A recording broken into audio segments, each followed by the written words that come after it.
Welcome back to the StarX podcast, where we're solving for sci-fi. My name is Mike. My name is Jenae. And right now, X equals... Gate. That's right. This is a sci-fi rewatch podcast, and right now we are working our way through Stargate SG-1. And we're up to episode 13, called Hathor. Hathor. This one aired on October 24th, 1997, and it was directed by Brad Turner. Story credits, David Karen and J. Larry Carroll. And it was written by Jonathan Glassner. And, of course, character credits, Dean and Roland. Let's see. Let's just get into the guest cast here. So, Suanne Braun played Hathor. And they have Terrell Rothery, Dr. Fraiser. She's obviously, I feel like she's a regular, but they have her as a guest cast. Dr. Kleinhaus is played by Dr. Hurtubise. Anyway, I don't remember that character, actually. Bob Fraiser is Airman Wyatt. And let's see. Amanda O'Leary is Dr. Cole. And we have a couple others here. Female soldier. Guard. Female soldier. I think we just stick with the I think she actually had a line, though. But yeah, I don't remember Dr. Kleinhaus either. Tracy Westerholm is a female soldier. So shout out to Tracy. But I think that she might have actually had a line. She could have just been one of those background people. Oh, she was with, I think I remember a couple of them. Yeah. Yeah, you know the part where all the women are arming themselves? Yeah, behind women's and behind bars or whatever. Yeah, around that time. Yeah. Dr. Kleinhaus. Who was Dr. Kleinhaus? I know.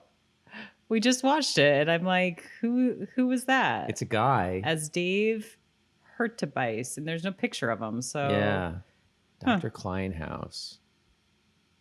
Huh. All right. Well. Oh, you know who it was? It was probably the guy in the intro, the very beginning, when they find the sarcophagus. Oh. I bet it was that guy. Right. I forgot about the intro. Okay. Well, okay. there you go. All right. So, okay. Well, we got it covered. All right. Well, so. What did you think about this episode? I think it's a fun one. It's funny. It's a little campy, but I liked it. I thought it was a fun one. It all takes place on the base except for the intro, it's kind of a bottle episode that way. Uh-huh. I liked it too. I actually liked it better than going into it. I was kind of like, but I actually thought it was better than I thought I was going to remember it being. Yeah, I guess. So it's funny. Some good lines in there, especially from Carter. It was quite a bit funnier than I remember. Mm-hmm. Carter was on. She had all the good lines in this episode. This was her episode. I mean, it's so funny. There's some good stuff. In this one for sure. So should we hit the intro? Yeah. Not the intro. The summary. Okay. Yeah. Let's get started. SG-1's latest problem arrives in style when a pair of archaeologists uncover an Egyptian sarcophagus hidden inside a Mayan temple. The discovery seems impossible until the tomb's occupant awakens and introduces herself as Hathor, the ancient Egyptian goddess of fertility, music, and apparently causing absolute chaos wherever she goes. After a brief encounter leaves several people dead, the mysterious woman is brought to the SGC for questioning. Well, she's not really brought there. The sarcophagus is brought there. The sarcophagus is brought there. She just shows up because she's like outside she's like knocking on the door. Mountain, the little entrance there. But the sarcophagus is there, and they actually, it's from the movie. There's a sarcophagus like that in the movie. And that's why they send it to Jackson, right? And Jack O'Neill is like, I recognize this. Yeah. And they make reference when they're all looking at it, sitting in the gate room. Like we've seen this before. Yeah. Yeah. And of course it's sitting, it's so big. It's like, this was the only place they could fit it. Well, and how'd they get it there? Because was it in the gate room? It was in the gate room. Yeah. When they're all standing around looking at it. Like, why would they put it there? You think it'd be in like the hall, like somewhere, or just some other storage room. You have to get on an elevator to get where they're at. Yeah. Yeah, they're like deep underground. Unless they have some big like hole that opens up. Yeah. Yeah, I don't know. Yeah, I don't know. Maybe they have big garage doors on one side that we're not seeing. Yeah, maybe. Yeah. But yeah, it's in the gate room. And then she just kind of shows up. And when, because Teal'c, there's a reaction shot of Teal'c when they tell Hammond that there's like the woman there, arrested woman, and she wants to come in, and like she knows about the Stargate. She's looking for the Stargate, and they do a reaction shot on Teal'c. I don't know if you saw. I don't know if I remember. It just was really funny because almost just like he was really trying to like, how does she know about the Stargate? Well, it was almost like they were like, okay, we're going to do a reaction shot on you. So and you just give it, give us that reaction. Make it good. Yeah. That's what it seemed like. And then they get her in the room finally, and they all start talking to her. And I just thought all their commentary is really, like the sex, drugs, and rock and roll line. And then, because she's the god of fertility, music, and this, and then he's like sex, drugs, and rock and roll, and then Jackson's like, yeah, well, I guess that's pretty much it. Yeah. Now they're in the briefing room. Yeah. Talking to her, right? Is that where it all happens? Well, at first they have her like in a holding cell. Oh, right. Yeah. That's where they're sort of or a holding room. And she's like, okay, I love the part where she's in there and she goes to Hammond. What does she say? Crown of marble? You with the crown of marble? Oh, she's like, you with the crown of marble. Yeah, that's. Oh yeah, you have I wrote here. it in the notes here, and I like O'Neill's like, I'm going to go out on a limb here and say, I think that's you, sir. Yeah, so they had a lot of funny stuff in this one. You with the crown of marble. Yeah, that just made me like. I laughed out loud at that one. Yeah, that was funny. That was funny. But I was going to make the other note I had on this section was that it's really like a Red Kryptonite episode, and that's we're crossing genres. Oh yeah, it's a totally Red Kryptonite because they all except it's like pink. Which I'm not ever a huge fan of Red Kryptonite. Yeah, episodes. Yeah, Smallville. If you watch Smallville, Red Kryptonite affects Superman the opposite way, where he loses all his inhibitions and kind of will just like do kind whatever. Of becomes the rebellious Superman. Yeah, but it's kind of that same kind of vibe. Yeah, where they're being affected that way by. It's by funny a drug. because immediately she uses her powers in this holding cell first on Jackson, and you think he would be a little more because he's all into all that, like the lore and all this stuff. You think he would like be a little cautious being around this Hathor who has, the fertility and all that stuff attached to her. Yeah, I don't know. And they're sensing. They know she's a Goa'uld. Do they know she's? They know she's a Goa'uld now. I don't think they know she's a Goa'uld later. yet. Okay. They don't know she's a Goa'uld yet up until they're in the briefing room. Well, they leave. They'll leave, and Jackson stays behind to talk to her, and then he comes in and says and does this whole okay. She's already basically, and she's already at that point affected Hammond too, so he's pretty much willing to do whatever she wants. So yeah, he almost got away with it, not having her affect him. Yeah. But Daniel convinced him. Right. Because he was under her influence too. Stupid Daniel. Here we go again. Here's the men being dumb. This is a men. Good thing there's women on the base to help out. Okay, should we continue? Yeah, go ahead. Daniel quickly becomes fascinated by Hathor's knowledge of Goa'uld history and mythology, while the rest of SG-1 struggles to determine whether she's a delusional woman, an alien imposter, or something far more dangerous, claiming to be an enemy of both Ra and Apophis. Hathor presents herself as a potential ally against the Goa'uld.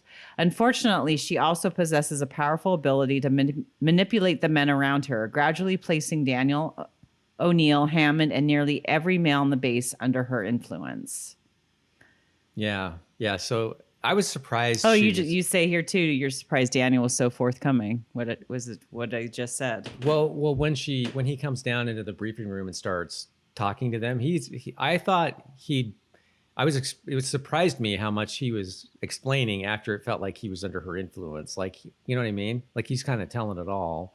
But maybe she just doesn't care either. Yeah, I think it's that. Also, I think too, it kind of like, it's like they're still the same, but and it starts to fade. Yeah, that's what pretty fast. It feels like it wears off. Yeah, a little bit. She had to kind of keep doing it. But like either the closer she's around them, it's stronger, or it just kind of wears off eventually. Yeah, and they get, because you notice that she kind of has to re-up the dosage. Yeah, on them all every so often. So yeah, that'd be kind of like a cool power. I wish I could just go clean the toilets. Just blow on you. They'd be like, oh, how much garlic did you eat today? Oh, stop. Well, it seems like Sam was figuring it out pretty fast. Oh yeah. Like I love how she's just there in the briefing room and she's just like, what the hell is happening here? Like Hammond's just like, Cabot just has this creepy smile on his face. Like when Hathor comes in the room, like, oh, like he's almost like, I felt like he should just be kneeling to her, you know? Yeah. He just had this like creepy smile of like, we'll do anything you want. And she's just like, what the hell's happening right now? He was kind of doing, I didn't notice it. I mean, I noticed obviously they all were kind of acting that punch drunk, you know, just fawning all over anything she said, you know, but I didn't notice that specifically. Yeah, he just kind of had the creepy smile. And then O'Neill doesn't get it till just a little bit later while they're in that room. Because he's kind of on Sam's side for a minute. Right. And then all of a sudden. And then she realizes she's got to work her magic on him. Yeah. It's, you know, and it's kind of weird that she couldn't work it on the women too. You think that she could just do it to anybody. Yeah, I know we did. Yeah, we mentioned that. I thought that too. I'm like, it seems like it. I mean, I get, especially for the story, and maybe because it's like a fertility thing, she's got to do it. It's got to be. It's got to be just the men. Yeah. Uh-huh. But yeah, you would think that she could do it to anybody. You know, just kind of like to just kind of keep them at bay and, you know, get her job done or whatever. Yeah, and maybe you just have to have a Y chromosome for it to work. Yeah. You know? Yeah. Must be. So yeah. Oh, and then I also thought it also interested me too, because I thought it was interesting how you noticed throughout the show she had to keep kind of pushing them, like it was kind of wear off, and then they'd start to like kind of get their wits about them, and then all of a sudden she'd be like, oh well, got to dose them up again with the pink powder that's coming out of her mouth, you know. Yeah. And I was surprised she was able to like actually like she was able to get Daniel in bed, you know, have sex with him. Yeah, oh yeah, Daniel. I was kind of surprised that it went that far. So they could have some baby Goa'ulds swimming around. Yeah, that's exactly. That was a little weird, you know. Yeah, and I mean, obviously that's what had to happen, but like, it was funny. As the men become increasingly devoted to Hathor, Samantha Carter and Dr. Janet Fraiser realize something is seriously wrong. With Tilk seemingly the only male immune to her control, the women of the SGC are forced to take matters into their own hands. Their investigation reveals a disturbing truth. Hathor isn't just another Goa'uld. She may be one of the legendary Goa'uld queens, responsible for creating entire generations of symbiotes. Yeah, so I thought that was pretty cool. Like, I mean, because you don't really know where the Goa'uld come from. At least as far as I know, they never really explained it. Yeah. So this is actually pretty interesting. The whole way they did this, I thought, was really cool. Yeah. Like it was good. Like you could tell they thought it out. Like this is how they create them. Yeah. And how? Or she's like one of them, one of many. She kind of says, yeah. Yeah. But she's like a queen. So like she's a queen of like a colony. And the other thing that I thought was interesting is how she needs human DNA. So she basically, it's kind of like the Goa'ulds that it's not like any Goa'uld can like go with any species. It almost sounds like, it's almost like they need human DNA for that Goa'uld to be compatible, the Goa'uld babies to be compatible with human hosts. That's what she was saying. That's why they needed That's what Hathor was basically telling Daniel. That's why she needed Daniel to. You're so much better at listening to all the like the itty bitty little information, Well, science, and all that stuff. And I'm just like, oh, look at her thing light up on her stomach. That's cool. Well, that's what she was saying. I thought that was interesting. Like, I heard the part where she, you know, she creates the Goa'ulds, but yeah. Yeah, That's no, about as far as my attention span went. But she made it sound like okay, well this batch of Goa'ulds that they have can be human Goa'ulds because have human hosts or whatever because they have human DNA for like compatibility reasons. So like ultimately, like if you were like a Goa'uld and you were like an Unis, there's probably an Unis queen or something. Well, they've always been connected with like humans and Earth and all that too. Yeah, I'm just saying if you weren't like a human species, you know, like you could. That's probably how it works. Like there's probably like an Unis Goa'uld queen or whatever somewhere, where that's how they get the Goa'uld babies for the Unises. Right. Just I am just speculating, but anyway. But I did like I thought the Fraiser Carter team up. It's pretty cool. Yeah. I mean, you knew that's kind of what they was added a few, female soldiers with them, and go into the armory, and they're getting, ready to fight. They made some pretty funny comments too along the way. Yeah, like Carter says something like we gotta like block, don't let anyone else in the base, kind of a thing, and Carter's like, or Fraiser's like, well, what if they're women? They can like help us. She made some comment like that, and Carter's like, when is there? How often do you ever see women walk into this base? Like making that comment, like, well, and like who's just gonna come walking in? Yeah, way down. They were like way down below. Like we don't. We're on our own right now. We're just not letting anybody else in. I thought that was so funny. Because once again, we've been breached with some, an alien, and something's hing. Well, and they like go full on like Ripley. Sam has to say again, like we talked about a couple, like you said, they would be dead. I mean, this is the same thing. I know. She's the one. They would be dead. She's the one that figured it out super quick. I mean, in this case, they wouldn't be dead, but they'd be slaves. Yeah. But I mean, you need her there to like actually basically dead. I wish they would have used Tilk a little bit more for him being immune. Yeah. They didn't quite use him as much. No. Fighting and trying to figure it out because, you think he would understand more because, he's a Jaffa. Yeah. They do. Yeah. I mean, yeah, you're right. They could have used him a little more. But it was funny how, he had to convince them and, yeah. That symbiote is definitely a benefit for him. Pretty much almost all the time, he's always immune to everything because he's got that thing. Yeah, it seems like it's always like a benefit than like not, Yeah, no, totally. Yeah, totally. Yeah, and then Daniel's sex coma. Oh yeah, they find Daniel in the room in the sex room. He's like catatonic. Well, he just birthed a bunch of baby Goa'ulds, so well, yeah. Spread his seed. Yeah, exactly. All right, go ahead. All right. Well, Hathor turns the SGC into her personal hive and begins plans to repopulate Earth with Goa'uld offspring. Carter, Fraiser, and Tilk launches desperate resistance against an enemy who's already controls most of the base. The result is a tense battle fought as much against brainwashed friends as against Hathor herself. Yeah, so they got a lot of...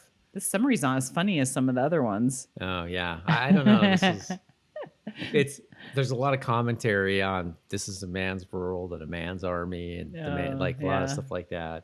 But, there's the way that they have to like get the guys to come in, they're like to try to escape and they're like, well, we're going to like act like we're seducing these soldiers, and then...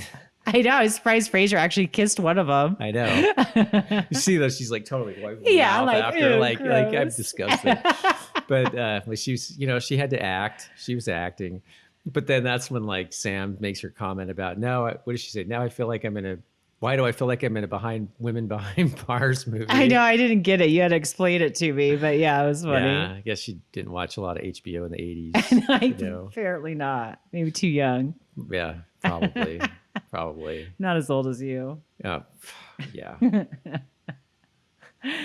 So, yeah, and then Jack getting the Jaffa pouch. Oh yeah. I actually didn't think it was going to happen this soon. I remember, like, we talked about it. We were trying to figure out the whole thing with Ryak in a couple episodes ago, and I mentioned that Jack was going to get a Jaffa pouch at some point, and I remember it happening, but I couldn't remember it was this episode. Oh, okay. And then and then I remember thinking I had no idea how he got rid of it, and they had the sarcophagus. So that we were able to use that. Yeah, yeah. But so that's like, I'm like, oh, well, that makes sense. That's how he actually got rid of it. It's pretty gross when Fraiser's digging into his stomach. Yeah. Trying to make sure, nope, there's nothing there. We're good. Yeah, that was. And then Tilk's like, well, he kind of needs one to live. Yeah, seriously. That was gross. That was gross. Did you read the While Hathor Turns? Did you read that part already, or? Yeah. Oh, okay. I just read that. Oh, hey. Yeah. And you just talked about the stomach, Jaffa. Okay. The women escaping. Yeah, I was wondering about. I actually got thinking about Teal'c. Like, couldn't they just stick him in a sarcophagus? I mean, not this sarcophagus, but with that, but then he'd lose all of his strength. I mean, he'd lose all the benefits of being. He would, and you would think he could, but maybe because he's not necessarily human. Yeah, maybe he was born a Jaffa. Yeah, it makes a difference. Yeah, Yeah, I don't know. I'm thinking that could be the case. But yeah, Hathor basically escapes and like sayonara suckers, right through the Stargate. Oh, right. Yeah. But that whole part where, they all have to come in and be shooting and all that. And when you see her, you could see her when they set the tank on fire with all the Goa'ulds. She was in there. Hathor was in that. Yeah. You can see her getting up and leaving. Yeah. There's some CG stuff going on right there. Yeah. I was like, I don't know if they were trying to hide that, because you really see her like literally walk out the door. I don't know if that was just bad, like not so good special effect. And that might be the thing to talk about later. Yeah. Or if that was the point, because we do see her go through the gate. Yeah. So we know she didn't burn up in the fire anyway. Yeah. So yeah, maybe it was pretty subtle.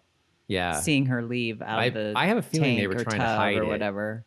They were trying to hide her walking through. Yeah. I had to show it to you the last few times we've watched it. Yeah, I might not notice it. You didn't. Okay. I think I noticed it maybe after like we've seen it a couple times, and then I pointed it out. Right. Yeah. Does she come up in other episodes? Yeah, I believe she comes back. She does. Yeah, because there's like a whole group of them, the System Lords, and she, I think, technically is one of them. Yeah. Yeah, but the whole thing, I thought it was pretty well done for like an episode that pretty much fully takes place in the SGC. Yeah, I thought it was a fun one. Yeah. Do you want me to finish it off? Yeah, go ahead. Along the way, the episode expands Goa'uld mythology in a major way, introduces the concept of Goa'uld queens, gives Carter and Fraiser a chance to save the day when everyone else is compromised, and delivers some wonderfully awkward moments as Daniel and Jack fall under Hathor's spell. It's an episode that's equal parts mythology expansion, sci-fi thriller, and unintentionally hilarious gender war comedy, proving that sometimes the greatest threat to the SGC isn't an invading army, it's one very persuasive Goa'uld queen. I think that sums that up nicely. Yeah, it does.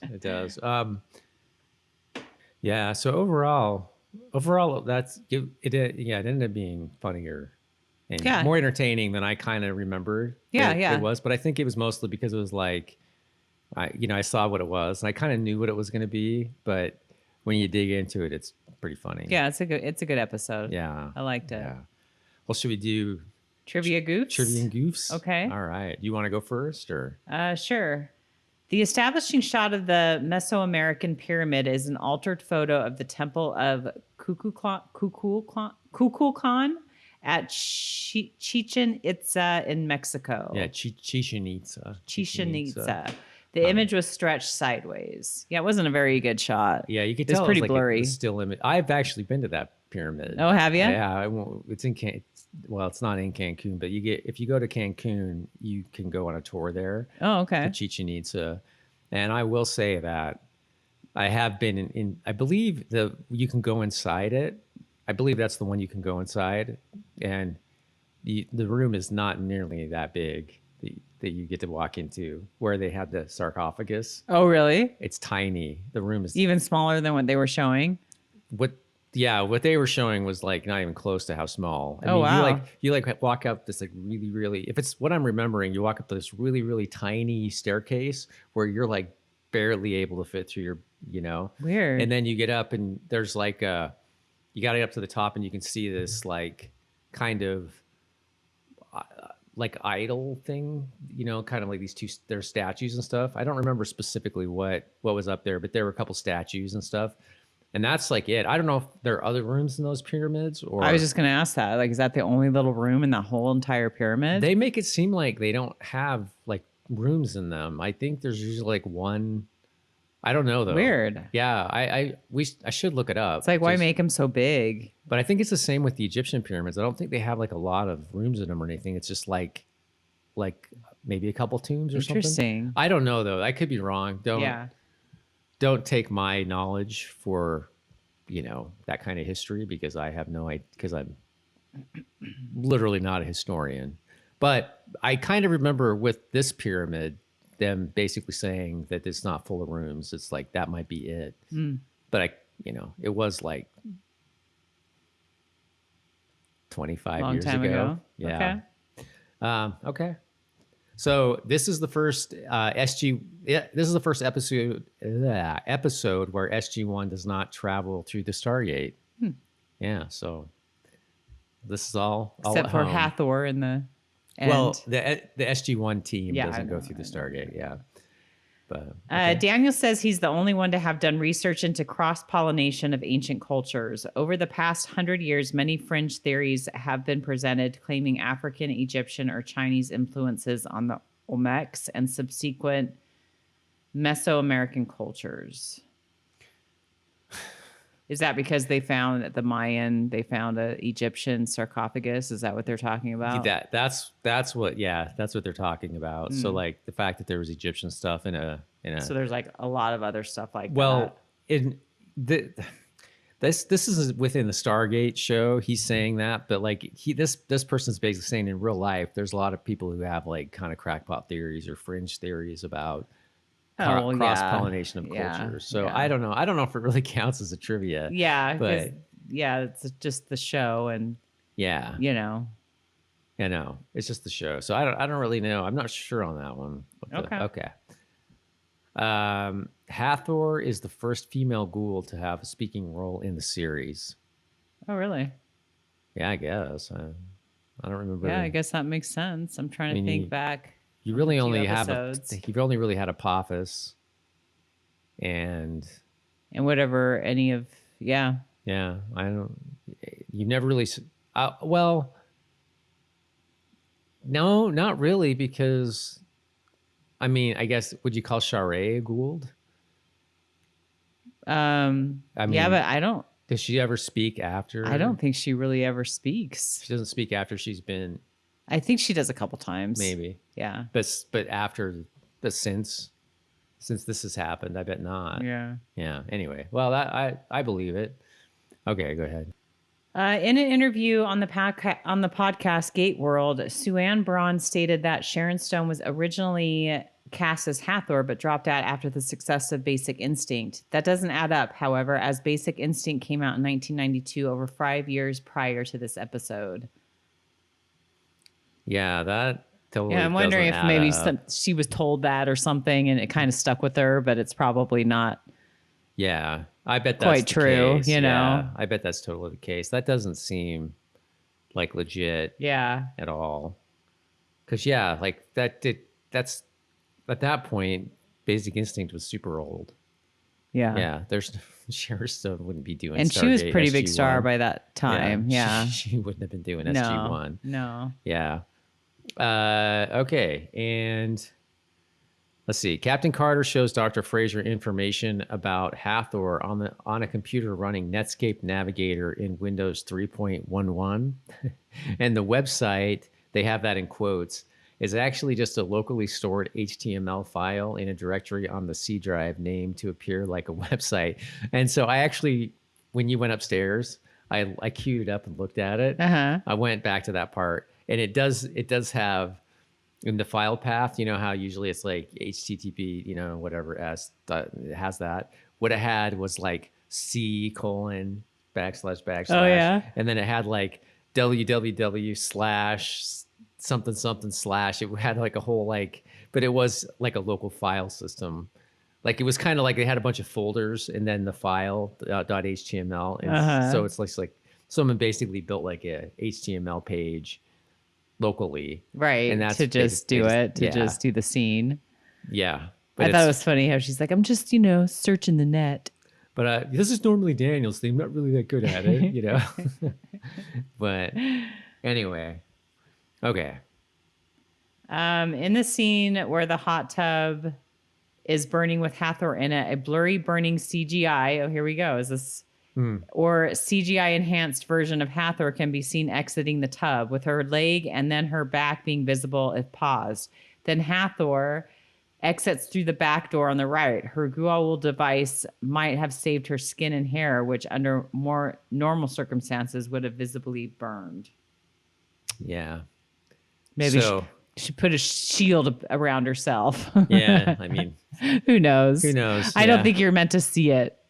Yeah. Like you said. Like, yeah, I think you're right. I think she was supposed to be Yeah, hidden. I think you're just supposed to be like, oh, she's at the gate, you know? Yeah. She made it out. Right.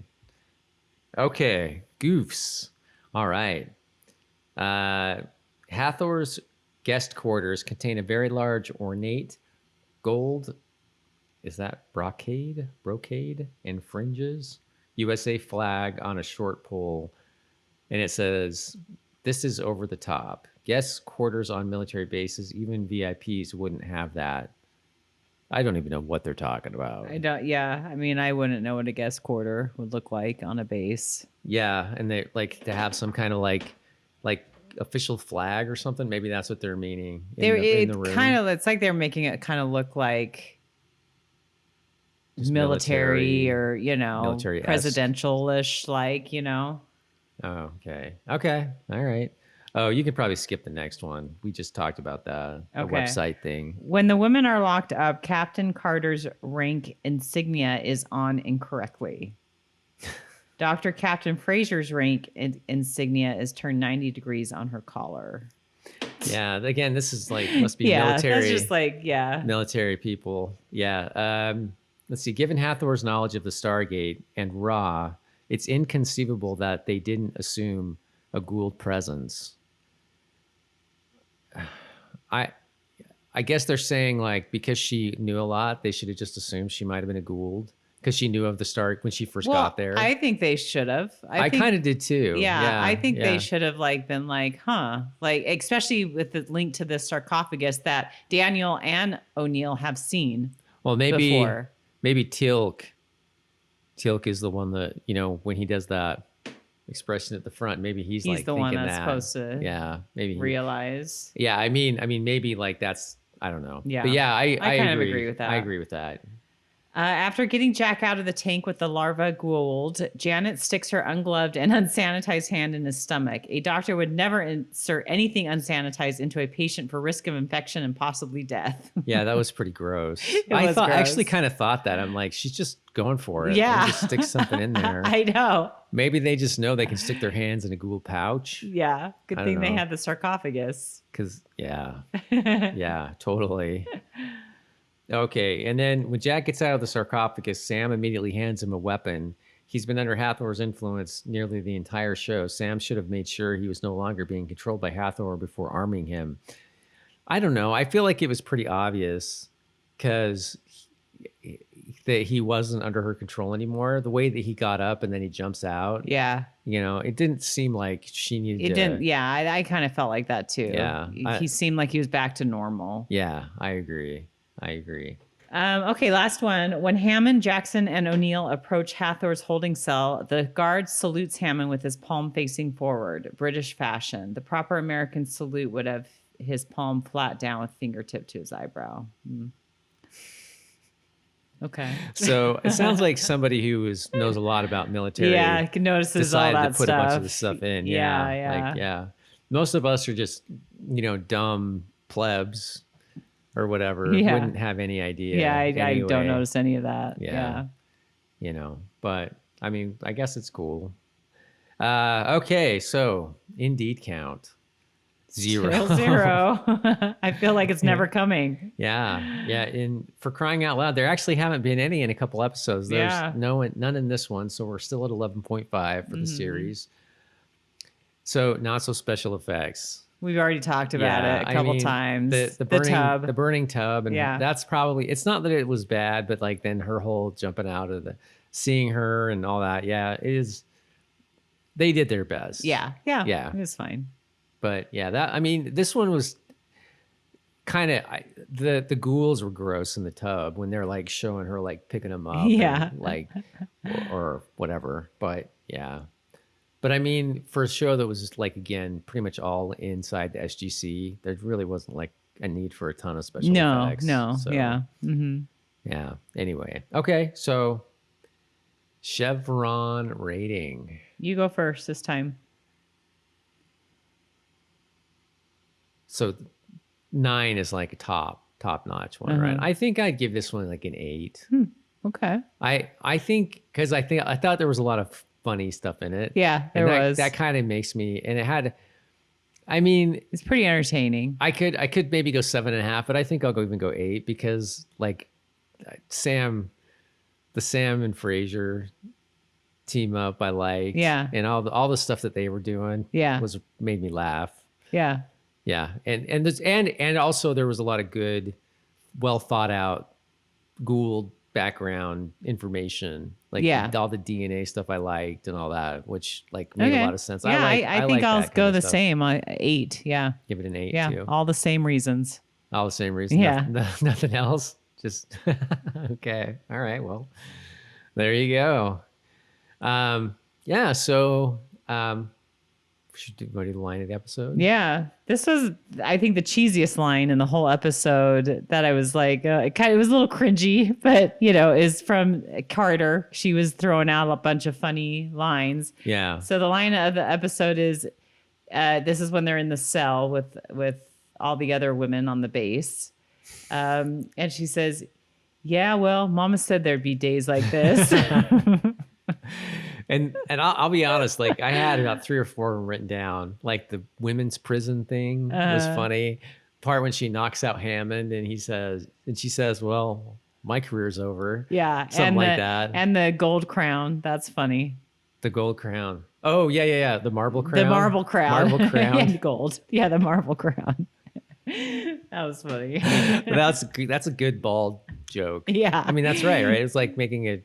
Yeah. Okay. Of course. That's what I assumed. That was my assumption. But I love how Neil kind of like glances at Hammond like, I'm going to go out on a limb here and say she's talking to you. Extremely funny. So yeah, that overall good episode. Again, like and subscribe. We have a couple subscribers and we appreciate you. We love comments, and our email is starx@groovydane.com. If we get an email, we'll read it on air. Okay. Or something. We'll figure it. If that ever we'll cross that bridge when we come to it. Yeah. But next episode, join us next. It's called Singularity, which is also a good episode. It's one that I remember liking. So, anyway, we'll wrap it up and, see you guys next time. Until next week, keep solving for X. Thanks.